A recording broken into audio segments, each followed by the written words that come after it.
नमस्कार दोस्तों। महाकुंभ में जाने की हसरत रखने वालों की भीड़ कब भगदड़ में बदल गई, यह दिल्ली में रेलवे पुलिस को पता ही नहीं चला। वैसे पता तो सरकार को भी नहीं था कि महाकुंभ का इतना प्रचार प्रसार कब उसके गले की हड्डी बन जाएगा। अब इस हड्डी को उगला तो नहीं जा सकता, लेकिन निगलने की पूरी कोशिश की जा रही है। दिल्ली रेलवे स्टेशन पर हुई भगदड़ में 18 लोगों की मौत हुई है और कई लोग घायल हुए हैं।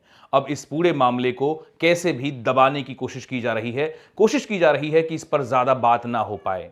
जिन लोगों की मौत हुई है और जो लोग घायल हुए हैं, उन्हें उनके परिजनों को सौंपते हुए, उनके शव या लोन मरीजों को उनके परिजनों को सौंपते हुए लाखों रुपए कैश उनके हाथ में थमा दिए गए। यानी अस्पताल से जो लोग अपने परिजनों की लाश लेकर निकल रहे थे, वे एक थैला भी लेकर आए थे।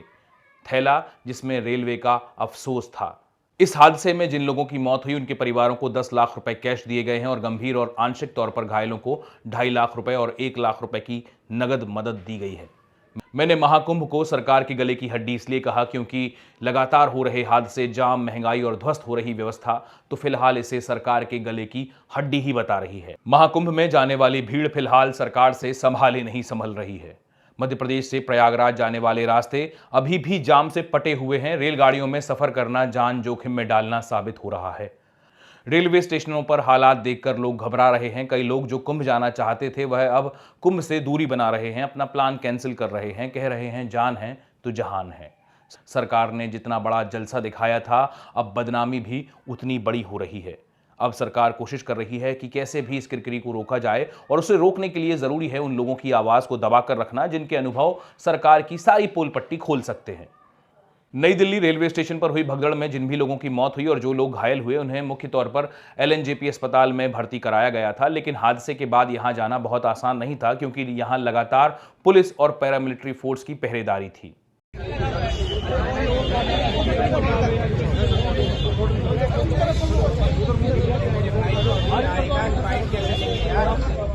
यही वजह रही कि प्रयागराज की तरह यहां दिल्ली से ज्यादा संख्या में वीडियो नहीं आए जिनमें लोग सरकार को अपने नुकसान के लिए कोस रहे हों, उसे जिम्मेदार ठहरा रहे हों।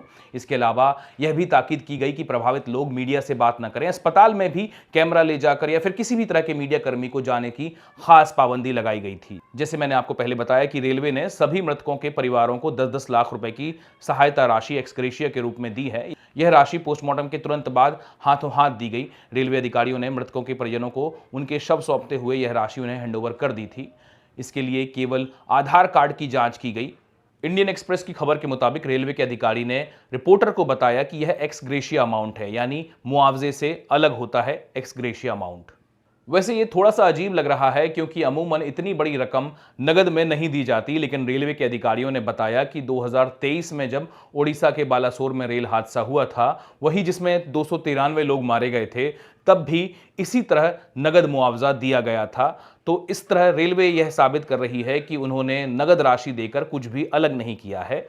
वैसे इसके बाद भी मृतकों के परिजनों ने सरकार के इंतजामों की खूब आलोचना की, लेकिन इसके बाद कोशिश लगातार जारी है कि इस भगदड़ को भी लोगों की गलती बना दिया जाए। इसके लिए तरह तरह की बयानबाजी हो रही है, जिसमें सरकार की बात नहीं की जा रही है, बस लोगों को भीड़ में जाने पर केवल अपने विवेक का इस्तेमाल करने की सीख दी जा रही है। यह सीख तमाम वो लोग दे रहे हैं जो अमूमन सरकार के समर्थन में ट्वीट करते रहते हैं, पोस्ट लिखते रहते हैं और तमाम तरह से सोशल मीडिया पर बयानबाजियां करते रहते हैं। ऐसे लोगों ने लोगों को सीख दी है, आम लोगों को सीख दी है कि वे कैसे भी भीड़ वाले स्थानों पर जाने से बचें, क्योंकि ये तो मामला कुंभ का है, यहाँ तो लगातार भीड़ होगी। लोग ये समझाते हुए नजर आ रहे हैं आम लोगों को। वैसे उम्मीद थी कि इसके बाद रेल मंत्री अश्विनी वैष्णव पर एक नैतिक दबाव आएगा और इस तरह का दबाव आएगा कि शायद वे अपना इस्तीफा दे दें, लेकिन हर बार की तरह इस बार भी लोगों की मौत सरकार के लिए कुछ नैतिक करने पर मजबूर नहीं कर पाई। नैतिक यह होता जब रेल मंत्री इस हादसे की जिम्मेदारी लेते और अफसोस के साथ अपना इस्तीफा प्रधानमंत्री को सौंप देते। लेकिन यहां इस नए भारत की सरकार में इस्तीफा लेने या देने जैसा कोई काम नहीं किया जाता। यहां हर हादसे की जिम्मेदारी रेल मंत्री नहीं लेते, बल्कि छोटे मोटे किसी अधिकारी को यह जिम्मेदारी दे दी जाती है और फिर कार्रवाई ठंडे बस्ते में डाल दी जाती है। सरकार जो हर बार किसी न किसी भूल पर दूसरों को, यानी नेहरू जैसे अपने ही किसी पुरखे को जिम्मेदार ठहराती है, वह किसी भी रेल हादसे या किसी दूसरे हादसे पर अपनी ओर से कोई जिम्मेदारी नहीं लेती। पीड़ितों को कैश के रूप में मदद देने के कारण सोशल मीडिया पर बहुत सारी बातें हो रही हैं। कहा जा रहा है कि नगद राशि इसलिए दी गई ताकि लोगों का गुस्सा कुछ कम रहे और वे सरकार के खिलाफ ज्यादा ना बोलें। क्योंकि इससे बनी बनाई छवि कुछ ही देर में खत्म हो रही है। वह छवि जिस पर केवल महाकुंभ में ही तकरीबन 8,000 करोड़ रुपए खर्च कर दिए गए, यह वही छवि है जिस पर हर साल टैक्स पेयर्स के सैकड़ों करोड़ रुपए यूं ही खर्च कर दिए जाते हैं। वैसे क्या आपको पता है कि मोदी सरकार की ब्रांडिंग पर कितना पैसा खर्च होता है? अगर नहीं पता तो आपको इन दो खबरों से समझ लेना चाहिए। ये एक खबर साल 2018 की है जिसमें बताया गया था कि मोदी सरकार की ब्रांडिंग पर तकरीबन 4,300 करोड़ रुपए साल 2018 तक यानी 5 साल में खर्च हो चुके थे, और दूसरी रिपोर्ट साल 2023 की है जो बताती है कि सरकार ने बीते 5 सालों में तकरीबन 3,000 करोड़ रुपए अपनी ब्रांडिंग पर खर्च किए हैं। इसके अलावा तो छोटे मोटे खर्चे लगे ही रहते हैं। तो आप समझ गए ना कि मोदी सरकार अपनी छवि को कितनी गंभीरता से लेती है। इस छवि को बनाए रखने के लिए सरकार ने 10 साल में तकरीबन 7,500 करोड़ रुपए खर्च कर दिए हैं। सोचकर देखिए दोस्तों, सरकार जनता के लिए होती है या जनता सरकार के लिए? फिलहाल मोदी सरकार को देखकर तो यही लग रहा है कि देश के लोग सरकार की छवि बनाने के लिए टैक्स के रूप में पैसा दे रहे हैं और बदले में मिल रही है उन्हें नाइंसाफी और बेईमानी।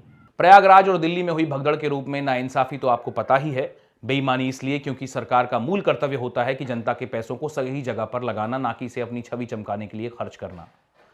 वीडियो अच्छा लगा हो तो लाइक और शेयर जरूर कीजिएगा। मेरे चैनल को सब्सक्राइब भी जरूर कीजिएगा। शुक्रिया आपका।